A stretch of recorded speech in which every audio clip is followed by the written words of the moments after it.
Hello and welcome to the Eastern Front. My name is Delbert Rohach and I'm a senior fellow at the American Enterprise Institute. I'm joined by my friends Giselle Donnelly. I'm also at AEI, and Julia Georgia with the Middle East Institute, Georgetown and George Washington Universities. On our podcast, we talk about the many challenges to European peace and security that have erupted along a line running from the Baltic Sea to the Black Sea, the Eastern Front, and about why those matter to the United States. Our special guest today is Thea Dunlevie, a senior analyst at the Center for Maritime Strategy. If you enjoy this podcast, please consider subscribing, rating, and reviewing us on Apple Podcasts, Spotify, or wherever you get your podcasts. Thank you. I should say about Thea that she's not only a senior analyst with the Center for Maritime Strategy, but she's also an alumnus of AEI, so a second alumnus in 2 weeks' time after Radek Sikorsky, who is another esteemed figure emerging from our ranks. And not only that, she was also very directly involved in the production and work behind this podcast since its inception. So it's a great pleasure to have you back. And the reason we invited you is that you authored back in June a rather prescient piece that looks at the security situation in the Black Sea region, which has this title of anticipating the next Black Sea shipping crisis. And the timing of this podcast has been rather fortuitous because we are recording it on the 17th of July at the time when Russia just announced that it was withdrawing from the grain deal. Now, your piece was very granular in its focus on one aspect of security in the Black Sea region, namely sort of cyber side of things and the prospect of Russian cyber attacks targeting Ukrainian ports and the sort of shipping industry in the region more broadly. So why do you think this particular element of the story, which hasn't been as widely reported on and talked about, matters? Well, thank you so much, Dalibor. I should mention the most important job I've had is being Dalibor's research assistant. So I have to mention that for sure, in addition to working on the Eastern Front. So this is my favorite podcast, and I'm really grateful to be here. And also to share a little bit about why I think cyber is important. The reason that I started looking into this domain in the conflict, particularly in the Black Sea, is because I started to notice a trend of cyber attacks against Northern European ports. And these Northern European ports, in part, these cyber attacks have been deliberate and political and retaliatory for these countries owning the port's support for Ukraine. So, for example, just this year, a couple of months ago, there was attributed GRU Russian cyber attack against the port of Rotterdam. And analysts attribute this attack as retaliation for the Netherlands' support and want to purchase Swiss tanks for Ukraine. And so there's a very clear precedent of Russia using cyber as one of its many tools to not only attack Ukraine, but also to punish allies supporting Ukraine. So that's how I first came to start looking at maritime infrastructure and its role in the conflict. But in the Black Sea, it's particularly interesting because there's only about 8 allied ports that have cobbled together a strategy and a system which has had its faults, but been very impressive in importing and exporting Ukrainian grain, despite all of the Russian blockades, Russian missile strikes against commercial vessels, mines in the Black Sea, rising insurance rates, and all of the other threats to commercial vessels that would normally export Ukrainian grain. So these particular ports demonstrate that the supply chain is already very strained. There's very few targets, and we've seen Russia's willingness and capability to target allied maritime infrastructure in order to disrupt their export efforts. So my argument essentially is why then would we not expect to see more Russian cyber attacks against allied maritime infrastructure when Russia's interest in the Black Sea has been known for hundreds of years? Russia's willingness to give up is not present. Russia's willingness to continue to impact Ukrainian exports, which its agricultural exports account for about 40% of its entire exports. So it's a very deliberate target to cripple the Ukrainian economy. So why then would they not choose this strategy of disruption? And we look to the example of the Suez Canal, when a ship got stuck and we got a lot of great memes out of it. We also learned that a week of blockage in the Suez Canal can cost between $6 to $10 billion to the global economy. So this isn't just an issue for Black Sea analysts. This is an issue that also the United States needs to be looking at, that every country needs to be looking at, especially in the context of the NotPetya attack in 2017, which is how I begin this case study essentially, was where this attack was proliferated through the maritime domain. And while we do talk about cyber attacks, we don't often talk about cyber proliferating in the maritime domain.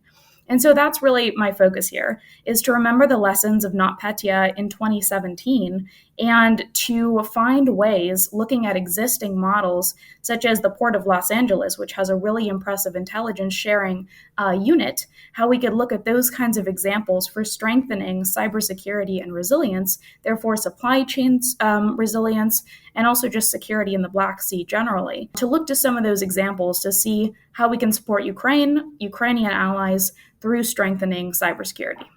Before we talk about the specifics of the Black Sea, which I very much want to do, I'd like to query you about if you've done. It's interesting that you started your research by seeing a pattern of attacks on Northern European ports. I guess I would say that, or my impression still is that everybody prior to the war was expecting cyber attacks to play a larger role in Russian strategy. And it's been kind of considered a dog that hasn't barked. But I'm just wondering whether there's barking going on that we haven't paid attention to or haven't heard. And your anecdote suggests that that may be true. Do you have any insights on that you can share?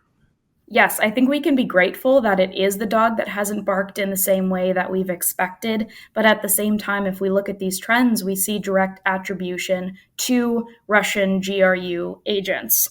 And so, for example, going back to the NotPetya attack in 2017, not only did the U.S. Department of Justice indict GRU members for initiating that attack, but also in the more recent attacks in 2022 and 2023, we've seen those attacks against Northern European ports attributed to Russian GRU agents as well.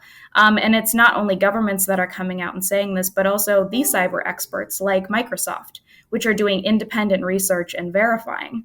And so, for example, they recently uncovered another campaign that was specifically targeting NATO members and also able to attribute that to Russian GRU agents. So the pattern is very, very clear. And my understanding of the cybersecurity world is they're very, very, very hesitant to attribute unless there's an absolute preponderance of evidence. And so this trend, I think, is quite clear, but is not talked about a lot, perhaps because Ukrainian cybersecurity is strong. Ukraine has a very digitalized society. For example, they have a Dia app, which has their passport, economic information, health information, all on one app. And some could see that as a vulnerability, but Ukraine has risen to the challenge to become a digitalized nation and a democratized nation, and they prioritize cybersecurity accordingly. But my next concern is now with today's news about the grain deal, is now we're seeing a smaller number of ports that are going to be exporting the grain, and that means the supply chain is strained even further. So should one of those three Ukrainian Danube ports, where more of the burden will fall to, should they suffer a cyber attack, how do we respond? Because shippers in the Black Sea are already losing millions of dollars. They're reporting this every week because of the disruptions. It's not profitable, it's destructive to their companies to continue the shipping while such destructive actions on go. And you mentioned the dog that doesn't bark, but last year, several of NATO's assistant secretaries came out and said that actually cyber has been one of the strongest parts of Russia's campaign. Just because of in the early parts of the war, the Viasat hack, for example, was launched and accompanied Russia's conventional invasion. So there is a precedent of Russia pairing conventional and unconventional. Okay, Thea, you have used a lot of expert language and referred to case studies that not even august experts such as moi are necessarily familiar with. So either don't do that again, but also please walk us through the particulars you're talking about. I'm sure they'd be illustrative and instructive to us dummies. Sure. So the 2022 case particularly targeted satellites. So it targeted command and control and communications capabilities within the Ukrainian military. And talking about satellites, SpaceX has also been very concerned about attacks because SpaceX is providing terminals and satellite capabilities to the Ukrainian military. And so that's just one example in the communication sphere of how Russia is intentionally disrupting Ukrainian operations. And as I was preparing and I was reading the experts, I myself am a young analyst, but I can repeat what they have been writing, which is that the key word is disruption. That is the key word that you can highlight in every study that I've been reading. And Russia is an expert at disrupting. And they found very successful ways to do that in the cyber realm as well. And while we haven't seen the cyber blitzkrieg, as Dr. Jason Blessing put it at AEI, that doesn't mean that smaller cyber attacks can't have devastating impacts, especially when it comes to the Black Sea. So looking outside of the Black Sea, earlier this year, there was a cyber attack against a Northern European shipping company, and that stalled many cargo vessels, and they had to hold in place essentially early in the year. And if we think about a sensation like that occurring in the Black Sea, where there's already, if you look at marinetraffic.com, for example, and you look at the clusters of ships, it doesn't take any expertise to notice that there's already a tremendous amount of backlog, and also listening to the complaints of the shippers themselves, who are dealing with high insurance rates, who are navigating mines, navigating changing geopolitical situations like today with the grain deal ending. There's so much uncertainty and disruption, and that discourages private industry from wanting to participate in this process, and it requires greater action from governments. So, for example, USAID, the United States, has been very supportive in bolstering infrastructure in the Danubian ports, which is fantastic. And perhaps this is also an opportunity then to look at the cyber domain and consider risks there. These are smaller ports that aren't used to carrying as much cargo or facilitating as many exports as, say, the Romanian port or Bulgarian port that I referenced normally could carry. So I mention all of this to say it doesn't take an expert to be able to read the recent stories and to see the patterns that Russia is very intentional with the tools that it uses, and as its supply chains are crimped, as it's not able to develop missiles or conventional weaponry, as they're not able to do that quite as readily and quite as quickly, then we should expect them to turn to their toolkit, where cyber's been a very strong, pronounced, and devastating tool that they've been able to employ before. We knew this was coming. So you're kind of zooming in and zooming out of the Black Sea, and I want to zoom in now. And I want to ask you in detail about the exact cost of Russia's cyber aggression, differentiating between Ukraine on the one hand, Ukrainian ports particularly, but not only, because it's not just ports that are affected by cyber attacks in this maritime realm, but also allies. You just mentioned, and you illustrate that in your piece, how Russia is compensating or increasingly using the strategy of compensating for limited conventional military means, and in the context of allies, also the inability to attack conventionally with digital cyber means. And so I know that we have trouble oftentimes attributing when it comes to cyber, and that limits our assessment of the costs of cyber conflict. But if based on what you know and what you've researched, if you're looking at the one hand Ukraine since February 2022, and on the other hand other allies, particularly in the Black Sea region, particularly you just mentioned Romania and Bulgaria, how would you assess the cost that they have been bearing and the consequences of Russia's cyber aggression? Sure. So Russian cyber aggression, it is my hope, the reason that we don't hear as much about these attacks as we do on Northern European ports is that they're being prevented and that they're being blocked. That's the best case scenario. But the worst case scenario is there's smaller attacks that are not being reported on widely. And that's just a problem generally that I've found in the maritime space is cybersecurity, unless it's a really substantial attack, that prevents, for example, the cyber attack on the Marinette shipyard in the United States just a few months ago that prevented us building the next generation of naval vessels. Unless it rises to that level, unfortunately, we just don't hear about it. So it's a difficult question to answer, but more of my concern within the article is the future consequences, because we've already seen the devastation in the Black Sea. We've already seen that vessels carrying grain to go to starving children in Yemen or pick a country, those have already been delayed because of not only Russia's very intentionally crafted and negotiated Black Sea Grain Initiative, where it only lets a few ships a day through and is very controlling of that process, but through its conventional mechanisms like launching missiles that hit commercial vessels. These are very intentional not only warning signs to allies that if you get involved in this conflict, this is a risk that could occur to one of your own vessels, but it's just a direct message to Ukraine as well. So I don't think I can give you an exact number, but I can, based on the history and based on the precedent that we're seeing, I can say with great certainty, this is a strategy that Russia knows works well. It disrupts successfully. So I was going to sort of extend Julia's question in a way, and was going to ask you to help us think about how the West at large should be responding to these forms of warfare that are targeting Ukraine specifically, but have repercussions way beyond Ukraine, and also sort of asymmetric in nature. I mean, these are things that, we can't just say we should rely on the Ukrainians to strengthen their own cyber defenses and to be able to thwart every attack that happens, because there are these sort of external effects. Like if shipments of grain don't arrive in Africa, that has all kinds of ramifications, including for the security of the southern flank of Europe and so on and so forth. So I guess building resilience and strengthening the sort of cyber capabilities of these ports and shipping companies and all the underlying infrastructure is part of the story. But surely there is an element of the story that has to do with us responding sort of proactively and punishing Russians for doing stuff like this. So how do you think about sort of escalation in a way in this context? How do we sort of impose costs on the Russians for doing these kinds of things?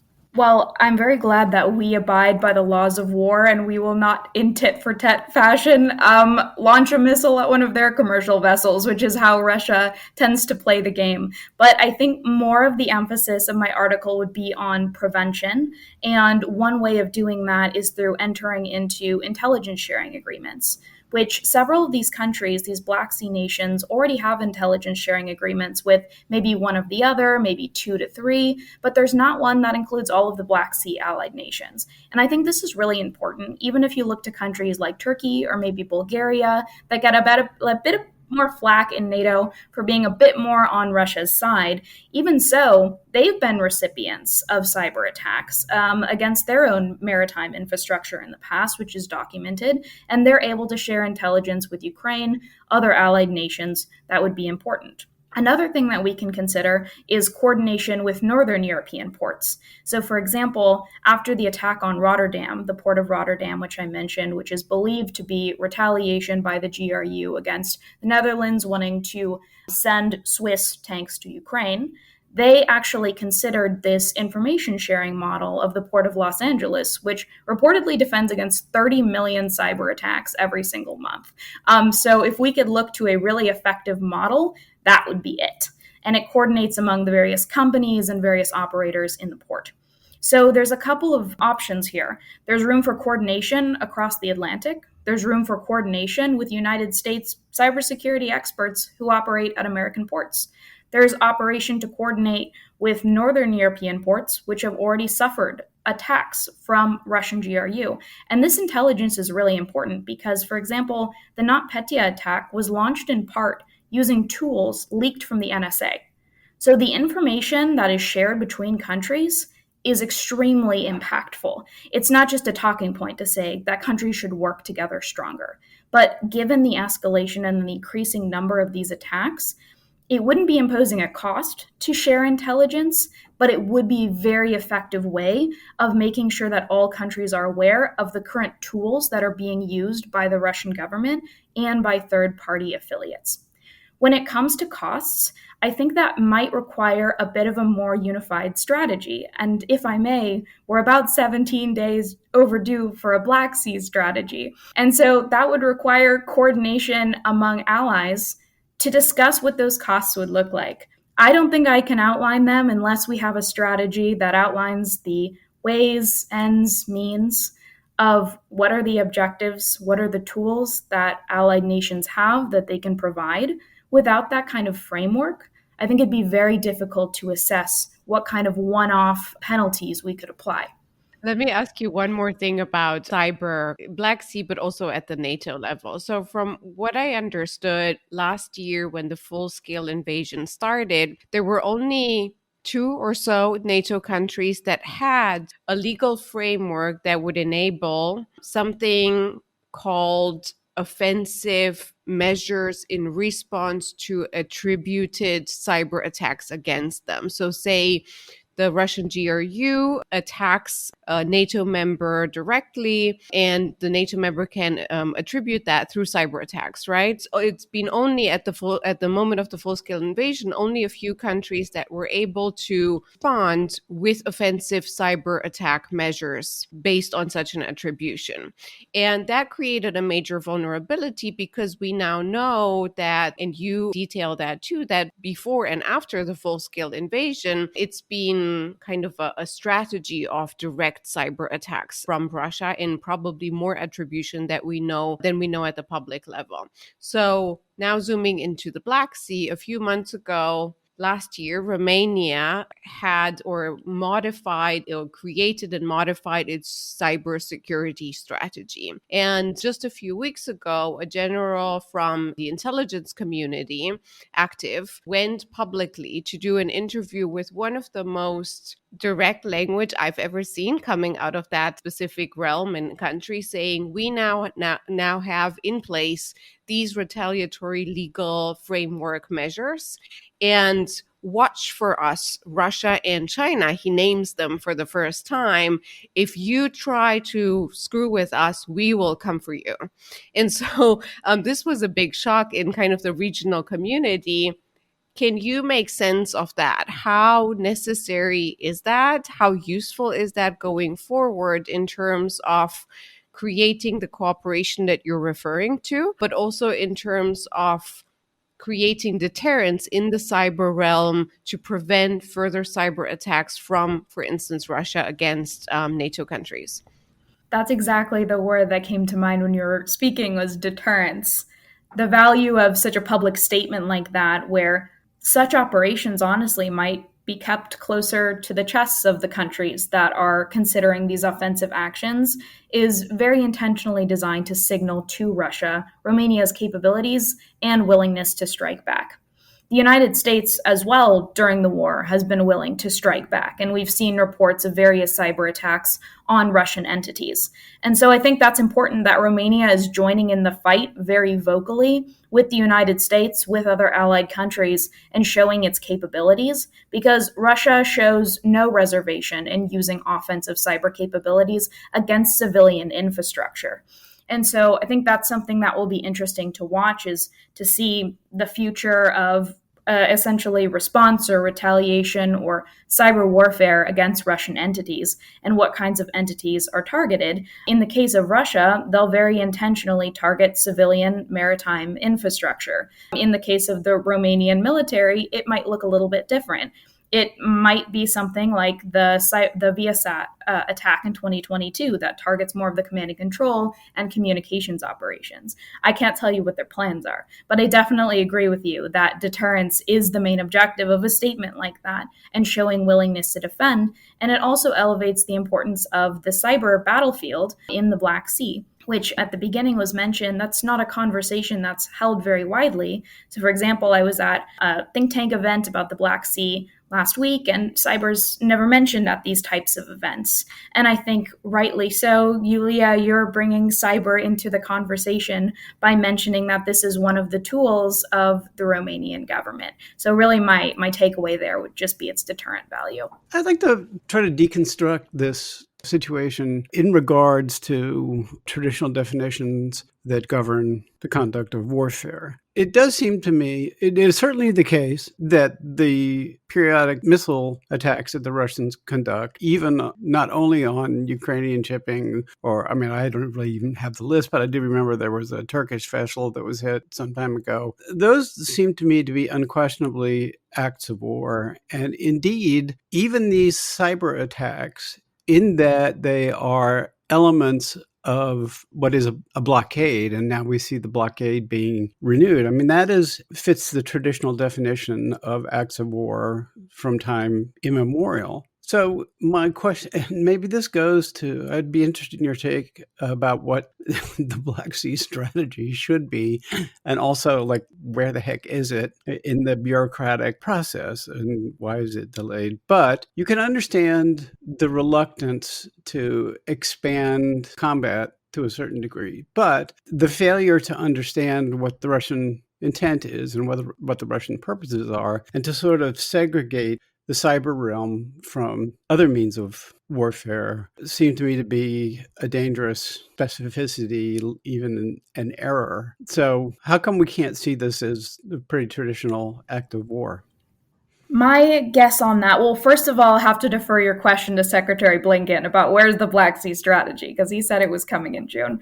But to answer your question about the segregation of cyber warfare from traditional warfare is, from my understanding, it's just a very different strategic outlook on gray zone versus black and white warfare. And the United States has a much more delineated view of warfare than does Russia, who has become somewhat of an expert in the gray zone and operating below the threshold of war. Personally, it seems quite easy to agree with you that these are acts of warfare that are targeting civilian Oh, go on and do it then.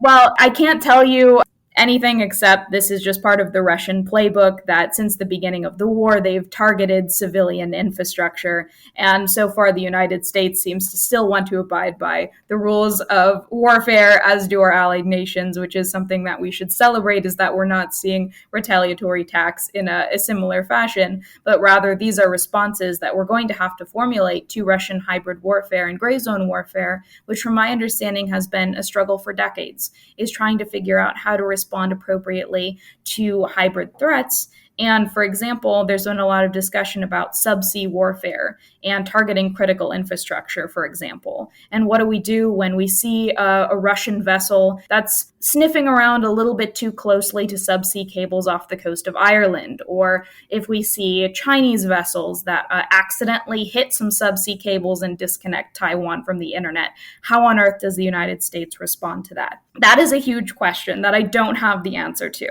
But all I would say is that the war is highlighting the need to think about those questions and to categorize these different types of attacks accordingly. And what I've seen throughout my research is Russia's cyber attacks are being described as acts of war. That's common verbiage that I see.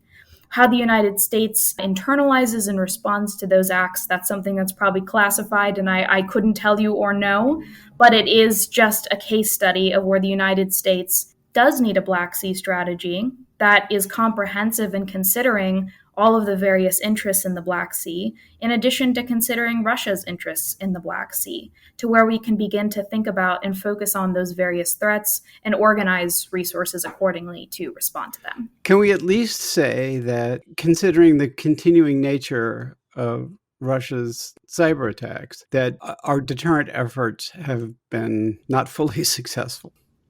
One could potentially argue that. They could say that the conventional deterrence has been so strong that Russia is forced into the cyber domain, where perhaps cyber deterrence is not quite as strong. That might be how I would interpret it, but you could definitely make the argument. But this is also just part of Russia's playbook. It's going to keep launching cyber attacks against Sweden, for example, which is one of the most targeted countries in the world right now for obvious reasons because of its geopolitical and military interests. And so we shouldn't expect Russia to stop its cyber campaign. We shouldn't expect Russia to stop its cyber attacks. But I would agree that more moves like Romania's very vocal, very direct statement about its willingness to respond, those would be valuable in the deterrent efforts.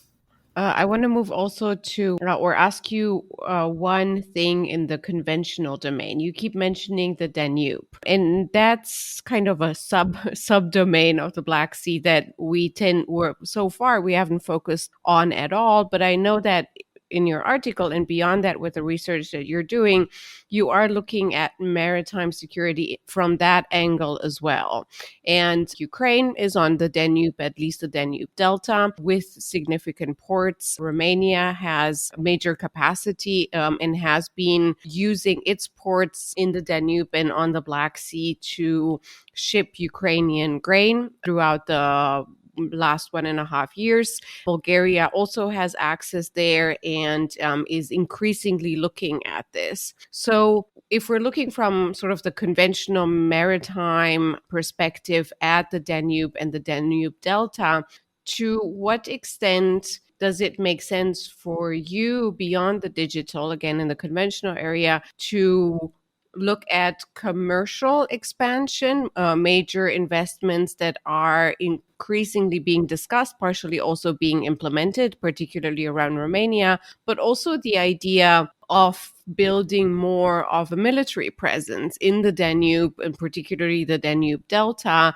that NATO has not been looking at all, that I've been and very few others, unfortunately, advocating. We need more voices on that. And where we managed to escape, including possible escalation perception from Russia, right? Russia has no access to the Danube or the Danube Delta, so NATO could be building up its presence there, again, using it as deterrent and in aid of Ukraine. How do you look at these things? I think that's a fascinating proposal, and that's one that I haven't heard a lot about. I can say at the Center for Maritime Strategy, we're all about getting NATO back into the Black Sea. So certainly the idea of moving NATO closer to these strategic hotspots for logistics when it comes to shipping, that's certainly an attractive idea. And you're right that it does mitigate the Russian argument that they always make, which is this is escalatory, this is close to our they would probably say this is too close to our Black Sea fleet.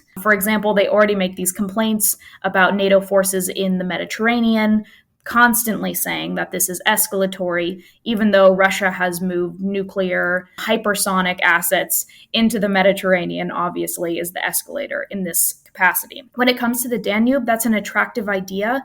My one concern, I suppose, would be Turkey, which is Turkey in the Montreux Convention, and Turkey won't allow any warships to transit through the Bosphorus unless they're returning to a home port. So I suppose that could be a logistical difficulty if NATO assets were to be positioned in the Danube, near the Danube. That would rely on some negotiating with Turkey, who is a friend, but a tricky friend. So that might be my one concern there.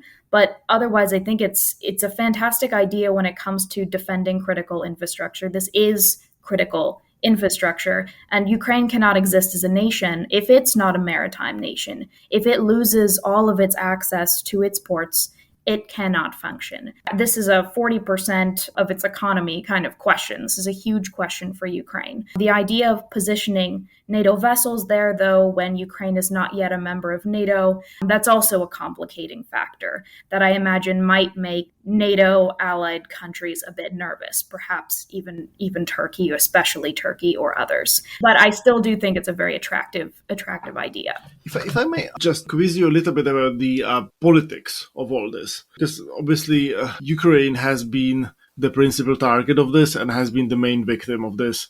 But at the same time, as I said earlier, this has ramifications beyond Ukraine, particularly in Africa in terms of food security of the region. And one of the, if you were to sort of draft a list of Russian successes in this war, it would be a very short list. But surely the fact that the global south, so to speak, has remained non-aligned and has tried to stay out of the war and not commit to any sanctions or sort of Western responses to Russian aggression has been on the list of these Russian successes. I wonder to what extent this Russian strategy of disrupting grain shipments and using this form of blackmail is self-defeating ultimately, and whether that provides an opening for the West to actually step up our outreach to, say, South Africa, Egypt, countries that might be able to sort of cope with food insecurity on their own, but would be still threatened by like sort of greater instability in Africa and large. I don't think we are doing quite enough of that, to be frank, but maybe you are seeing things that I don't see. That's a really interesting angle of the conflict. And it sounds like a perfect opportunity for USAID to get more involved with the global south. But what I would say about Russia's relationship with some of these countries, so for example, Russian exports to Egypt. That's been a big problem. Egypt has received a lot of flack for receiving sanctioned vessels, for example, at its ports. But that really just shows the strength of Russia's relationship with some of these Middle Eastern and North African countries. And South Africa recently hosted naval drills with China and Russia, which is a pretty terrifying prospect and indicates where its eyes are at. When it comes to food security, I do think this is an opportunity for the United States to step up its aid as a form of diplomacy and as a form of re-engagement in the area. Dalibor, I'm sure you've written a piece about this, which I'll have to read, and I'm sure you have a better idea than I do. But that would be my gut instinct. I would say currently it doesn't seem like we're seeing a tremendous amount of cooperation from countries like Egypt. We're even seeing Russian vessels off the coast of Greece, off the coast of Turkey, Middle Eastern countries. So this is an ongoing geopolitical challenge that the United States and allies have with these countries. And so, for example, I wrote recently about the curious case of Bulgaria, which is a NATO member but continues to receive shipments of Russian oil. Interestingly, exports them as diesel to Ukraine, which is quite a geopolitical quagmire. But this shows that countries do have deep economic ties with Russia that they're understandably reserved to let go because they're lifelines for their energy sector or for food when countries are experiencing drought. So it's an understandable connection, but it provides an opportunity for the United States to see what these countries' needs are and then to meet them or approach them more strongly. And my hope would be this would be an opportunity for turning points in some of these relationships. This strikes me as a sort of reasonably sort of constructive, if not uplifting note on which to wrap up. I know, it's like we've taught her nothing. Just go on, you know. We can talk about some more cyber attacks if you'd like. Those are not things. Well, you're even like moderate and reasonable in your prescriptions for what to do about those. So, Dalibor, were you about to say it's a happy note, therefore it's time to stop? Before things get out of control. Thea, thank you so much. Thank you. Yes, and you can leave the Eastern Front, but the Eastern Front will never leave you. Well, I would not want it to. I'm glad that's the case. From me, Dalibor Rohac. And me, Giselle Donnelly, and Julia Joja. Thank you for listening to The Eastern Front, a podcast dedicated to security challenges that have erupted along the line running from the Baltic Sea to the Black Sea. You can find more episodes and additional content on our website, aei.org, on Apple Podcasts, Spotify, or wherever you get your podcasts. Please do get in touch with us on Twitter using the hashtag EasternFrontPod, written as one word. And don't forget to sign up for the Eastern Front's newsletter through the link included in the show notes to receive more content from the Eastern Front. If you enjoyed this episode, please consider subscribing, rating, and reviewing us. Thank you, and goodbye.